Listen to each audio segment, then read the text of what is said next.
परमेश्वर का एक भी शब्द खाली नहीं लौटता परमेश्वर के पास। आकाश से मेह बरसा हुआ, जब मेह बरसता है तो सूखी जमीन को वो हरा भरा कर देता है। आपको परमेश्वर ने चुना है तो आपकी जिंदगी को हरी भरी करने के लिए। क्यों व्यर्थ टाइम पास कर रहे हो? क्यों प्रभु में मन नहीं लगा रहे? क्यों अपने अगुओं के अधीन नहीं होते? क्यों अपने अगुओं के डांटने के ऊपर तुम्हें बुरा लगता, गुस्सा लगता? वो तो तुम्हें परमेश्वर के करीब ले जाना चाहते। परमेश्वर तो तुम्हें अधिक प्यार करता है, तुम्हें वो सामर्थी बनाना चाहता, तुम्हें वो योद्धा बनाना चाहता। क्या अपने चुने जाने के लिए आप व्यर्थ समझते हो? क्या परमेश्वर की बुलाहट तुम्हारे लिए व्यर्थ है? क्या परमेश्वर की योजना तुम्हारे लिए व्यर्थ है? परमेश्वर की योजना तुम्हारे लिए लाभ के लिए, हानि के लिए नहीं है। इसीलिए पौलुस चिल्ला चिल्ला कर कहता है, जब पौलुस की कलीसिया में और अपोलोस की कलीसिया में भेदभाव हो रहा था, तो प्रभु का दास दूर से समझ जाता है। किसी किसी का तो ऐसा मन फूल चुका है कि मानो मैं तुम्हारे पास आने का ही नहीं हूं। हे मेरे भाइयों, क्या तुम समझते कि मैं तुम्हारे पास नहीं आऊं? और आओ तो भी क्या छड़ी और लाठी लेकर आओ? मैं तो उस कोमल और नम्रता के साथ में आऊंगा। और घमंड उस विषय में करो कि तुम प्रभु के करीब और परमेश्वर के वचन से तुम मजबूत, तुम सामर्थ्य हो, उस विषय में घमंड करो। तुम नम्रता हो, इस विषय में घमंड करो। तुम बलवान हो और लोगों के लिए एक सहारा और किनारा बन जाए, उस विषय में घमंड करो। मैं बहुत पढ़ा हूं, मेरे अंदर बाइबल का नॉलेज है, मेरे अंदर बहुत सामर्थ्य, ऐसे से मैं घमंड ना करो। घमंड तुम निर्बलताओं के लिए करो। पौलुस कहता है, जब जब मैं सताया जाता, जब जब मैं दुखी होता, जब जब मैं तड़पाया जाता, तब तक मैं निर्बल होता, और जब जब मैं निर्बल होता तब तक मैं सामर्थ्य बनता है। जब जब मैं निर्बल बनता तब तक मैं सामर्थ्य होता है, कहता है पौलुस।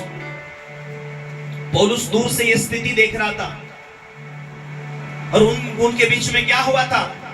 आपस में पास्टरों को बांट लिया। नहीं, पौलुस का बहुत अच्छा संदेश। कोई कहता है पौलुस का बहुत अच्छा संदेश। कई पौलुस को प्रसन्न हो रहे, कई अपोलोस को प्रसन्न हो रहे। पौलुस कहता है, क्या पौलुस कुछ है, क्या अपोलोस कुछ है? हम तो एक प्रभु के भेजे हुए दास हैं। लेकिन तुम्हें एक कार्य था कि तुम प्रभु के करीब रहे, तुम परमेश्वर के नजदीक रहे, तुम परमेश्वर के सामर्थ्य से भरे रहे। Hallelujah, hallelujah. हम चलते नहीं आएगा तो हम अपनी बुलाहट के लिए हम धीमे होते जा रहे हैं। अपनी बुलाहट में जिस कार्य के लिए परमेश्वर ने चुना, जिस कार्य के लिए परमेश्वर ने हमें संसार से अलग किया, आज अपने जीवन में ढिठाई के कारण, अपने जीवन में नम्रता ना बनाने के कारण परमेश्वर का आत्मा बात नहीं कर पाएगा। हम साल समय गुजरेगा लेकिन हम कुछ बदलाहट नहीं होगा। 5 साल 10 साल के विश्वासी होने पर अपने अपने परिवार के लिए एक दर्शन के साथ में चलने वाला व्यक्ति बन जाओ। जब तुम आत्मा में परिपक्व होगे, तुम बुद्धि में परिपक्व होंगे, तुम समझ में परिपक्व होंगे, शैतान को पूरी रीति से मालूम होता है कि इसकी कमियां क्या होती है। एक बहन जो सालों समय से वो एक सेवकाई कर रही, बड़ी मिनिस्ट्री को संभाल रही, और बड़ी सेवकाई को संभालते हुए उसके जीवन में कुछ समस्या आई, और उसका एक विश्वास हो गया, क्योंकि उसके जीवन के अंदर वो सेवकाई तो बड़ी संभाल रही थी, लेकिन एक बात छुपा कर रखी थी। जब सालों समय उसका एक दूसरे जगह शादी हुआ, और शादी होने के बाद में उसका फरकती होने के बाद में दूसरे राज्य, दूसरे शहरों में उसकी शादी हुई, और वो जो शादी जो छुपा कर रखी, उसके पहला पति से वो इतना घृणा करते थी। एक दिन वो बीमार पड़ी, बड़ी सेवकाई थी, लेकिन वो बीमार पड़ने के बाद में उसे देखने के लिए वो व्यक्ति आया। प्लीज मुझे माफ करो, कहते वो उसका नकारा, उसने नफरत किया, उसने क्रोध जो उसने जमा कर रखा था, एक छोटा सा पाप, एक छोटी सी क्रोध, एक छोटी सी नफरत, सेवकाई तो किया लेकिन एक बीमारी का ट्यूमर का रूप ले लिया।